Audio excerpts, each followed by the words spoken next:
ബി.ജെ.പിയുടെ സംസ്ഥാന അധ്യക്ഷൻ കെ സുരേന്ദ്രൻ നയിക്കുന്ന കേരള പദയാത്രയുടെ അവസ്ഥ എന്താണെന്ന് ചോദിച്ചാൽ നമ്മുടെ പഴയ ജഗതി കഥാപാത്രം കുമ്പിടിയാണെന്ന് പറയേണ്ടി വരും. തുടക്കത്തിൽ കാസർഗോഡ് കണ്ടു, അതിനുശേഷം കണ്ണൂർ കണ്ടു, പിന്നെ തിരുവനന്തപുരത്ത് കണ്ടു, ഇനി പാലക്കാടേക്ക് പോകുന്നു പറയുന്നുണ്ട്.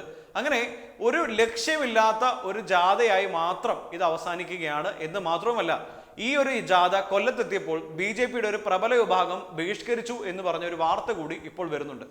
തുടക്കത്തിൽ ഈ ഒരു യാത്ര കാസർഗോഡ് ഉദ്ഘാടനം ചെയ്യാനിരുന്നത് ബി.ജെ.പിയുടെ ദേശീയ അധ്യക്ഷനായ ജെ.പി. നദ്ദയാണ്. അദ്ദേഹം വന്നില്ല എന്ന് മാത്രവുമല്ല, അദ്ദേഹത്തിന് ഈ കേരളത്തിലെ ഇനി ഒരു സീറ്റ് പ്രതീക്ഷ ഇല്ലാത്തതുകൊണ്ട് ഇനി അധികം മെനക്കെടണ്ട എന്ന തീരുമാനം അദ്ദേഹം എടുത്തിട്ടുണ്ടായിരുന്നു. പകരം ഗോവയിൽ നിന്നുള്ള മുഖ്യമന്ത്രിയാണ് അവർ അവിടെ ഉദ്ഘാടകനായി കൊണ്ടുവന്നത്. അതിനുശേഷം ഏറ്റവും ഒടുവിൽ പറഞ്ഞിരുന്നത് എന്തു വന്നാലും സമാപന ദിവസം അമിത്ഷായെ കൊണ്ടുവരും എന്നുള്ളതാണ്. പക്ഷേ അമിത്ഷാ ഇതുവരെ അതിനുള്ള ഡേറ്റ് കൊടുത്തിട്ടില്ല എന്ന് മാത്രമല്ല, അമിത്ഷായ്ക്കും കേരളത്തിലോട്ട് വരാനുള്ളൊരു താല്പര്യം ഇല്ല എന്നാണ് ഇപ്പോൾ മനസ്സിലാക്കുന്നത്. അമിത്ഷായുടെ കേരള സന്ദർശന പരിപാടി മാറ്റിയതോടെ ഈ പറയുന്ന കേരള പദയാത്രയുടെ ഈ പറയുന്ന സമാപന ദിവസവും ഇപ്പോൾ മാറ്റിയിട്ടുണ്ടെന്നാണ് പുറത്തു വരുന്ന വിവരം. അതുമാത്രമല്ല, ബി.ജെ.പിയുടെ സംസ്ഥാന ഓഫീസ് ഉദ്ഘാടനം ഇതോടുകൂടി നീളും എന്നാണ് പറയുന്നത്. അതുമാത്രമല്ല, ഈ സംസ്ഥാന ഓഫീസിന്റെ നിർമ്മിതിയുമായി ബന്ധപ്പെട്ട് കുറെ നേതാക്കന്മാർ പണം അടിച്ചു മാറ്റി എന്നൊരു ആക്ഷേപം കൂടി കേൾക്കുന്നുണ്ട്. അതുകൊണ്ട് കേരള പദയാത്രയുടെ സമാപനവും ഈ പറയുന്ന ഓഫീസിന്റെ ഉദ്ഘാടനവും ഒരുമിച്ച് അമിത്ഷാ നടത്തേണ്ടി വരും എന്നുള്ളതാണ് ഒരു ഗതികേട്.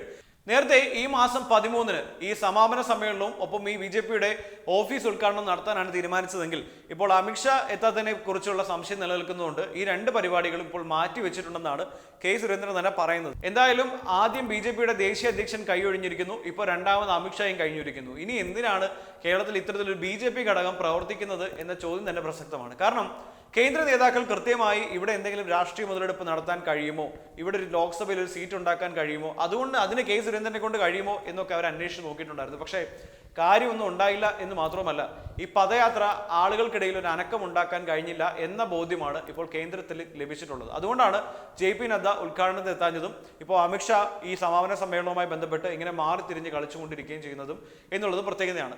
അതിനിടയിലാണ് കൊല്ലത്ത് നിന്ന് ഒരു ആക്ഷേപം വരുന്നത്.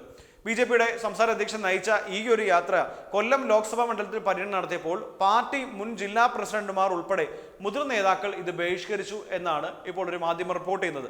ജില്ലാ പ്രസിഡന്റ് ബി ഗോപകുമാറിനെതിരായ നിലപാട് സ്വീകരിക്കുന്ന ഈ പ്രബല വിഭാഗം മുൻകൈയെടുത്ത് രൂപീകരിച്ച അടൽജി ഫൗണ്ടേഷന്റെ പേരിലായിരുന്നു ഈ ഒരു ബഹിഷ്കരണം ഏർപ്പെടുത്തിയെന്ന് പറയുന്നുണ്ട്. ഫൗണ്ടേഷൻ ജനറൽ സെക്രട്ടറി കൂടിയായ ദേശീയ കൗൺസിൽ അംഗം M.S. ശ്യാംകുമാർ രാവിലെ നടന്ന സ്നേഹസംഗമത്തിൽ പങ്കെടുത്തെങ്കിലും വൈകുന്നേരത്തെ പദയാത്രയിൽ വിട്ടുനിന്നു എന്നാണ് ഇപ്പോൾ പറയുന്നത്. അതായത് നിലവിൽ ലോക്സഭാ മണ്ഡലങ്ങളിൽ മത്സരിക്കാൻ നേതാക്കളെ തെരഞ്ഞു നടക്കുകയാണ് ബി.ജെ.പി. അതുകൊണ്ടാണ് മേജർ രവിയും ദേവനും ഒക്കെ തന്നെ ഇപ്പോൾ പാർട്ടിയിലേക്ക് ക്ഷണിച്ചു വരുത്തിയിരിക്കുന്നതും ഒപ്പം തന്നെ ഏതെങ്കിലും ഒരു ലോക്സഭാ സീറ്റിൽ അവരെ പിടിച്ചു നിർത്താൻ ഉദ്ദേശിക്കുന്നത്. അതിനൊപ്പരി തന്നെ ഇപ്പോൾ ലോക്സഭാ മണ്ഡലങ്ങളിൽ തന്നെ പ്രത്യേകിച്ച് കൊല്ലം ജില്ലയിൽ തന്നെ ആഭ്യന്തര കലഹം കൂടി ബി.ജെ.പിക്ക് തലവേദനയായി മാറുകയാണ്.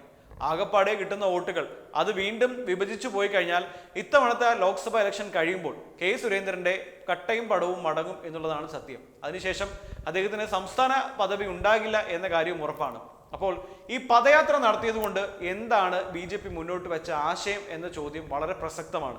നമ്മുടെ നവകേരള സദസ്സ് പോലെ ഒരു സദസ്സ് മാതൃകയിലാണ് ഇതൊക്കെ സംഘടിപ്പിച്ചിരുന്നത്. അതുകൊണ്ടാണ് രാവിലെ മീറ്റിംഗ്, ഉച്ചയ്ക്ക് ശേഷം നടത്തം എന്നൊക്കെ പറഞ്ഞുകൊണ്ട് ഈ ഒരു പദയാത്ര സംഘടിപ്പിച്ചത്. പക്ഷേ പറഞ്ഞിട്ട് കാര്യമില്ല, ഈ യാത്ര ഇപ്പോൾ എവിടെ എത്തി എന്നുള്ള കാര്യം കെ സുരേന്ദ്രന് പോലും അറിയുമോ എന്ന കാര്യം ചോദിച്ചാൽ സംശയമാണ്. ഏതായാലും രാവിലെ നടത്തുന്ന പത്രസമ്മേളനങ്ങളിൽ വായിക്ക് തോന്നുന്നത് എന്തെങ്കിലുമൊക്കെ വിളിച്ചു പറഞ്ഞ് കുറച്ച് വിവാദം ഉണ്ടാക്കാൻ ശ്രമിക്കുന്നുണ്ടെങ്കിൽ പോലും മാധ്യമങ്ങളും അതൊന്നും ഏൽക്കാറില്ല. അതുകൊണ്ട് തന്നെ കെ സുരേന്ദ്രൻ നയിച്ച ഈ ഒരു കേരള പദയാത്ര ഒരു ദുരന്ത യാത്രയായി മാറി എന്ന് പറയേണ്ടി വരും. ജെ.പി. നദ്ദയും അമിത്ഷായും കൈയൊഴിഞ്ഞ സ്ഥിതിക്ക് ഇനി സമാപന സമ്മേളനത്തിന് പ്രധാനമന്ത്രി നരേന്ദ്രമോദിയെ കൊണ്ടുവരാൻ കഴിയുമോ എന്ന ചർച്ചയിലാണ് കെ സുരേന്ദ്രൻ ഇപ്പോൾ ഉള്ളതെന്നാണ് കേൾക്കുന്നത്. അങ്ങനെയെങ്കിലും കൊണ്ടുവന്നാലേ മുഖം രക്ഷിക്കാൻ കഴിയൂ എന്ന് മാത്രമല്ല, കേരളത്തിൽ എപ്പോൾ വിളിച്ചാലും വരാൻ വേണ്ടി റെഡിയായിരിക്കുന്ന ഒരാൾ മോദി മാത്രമായതുകൊണ്ട് സമാപന സമ്മേളനത്തിൽ മോദിയെ കൊണ്ടുവന്നേക്കും എന്നാണ് കെ സുരേന്ദ്രൻ പക്ഷേ ഇപ്പോൾ പറയുന്നത്. എന്തായാലും ഈ പദയാത്ര ഇപ്പോൾ ദുരിതയാത്രയായി മാറിക്കൊണ്ടിരിക്കുകയാണ്.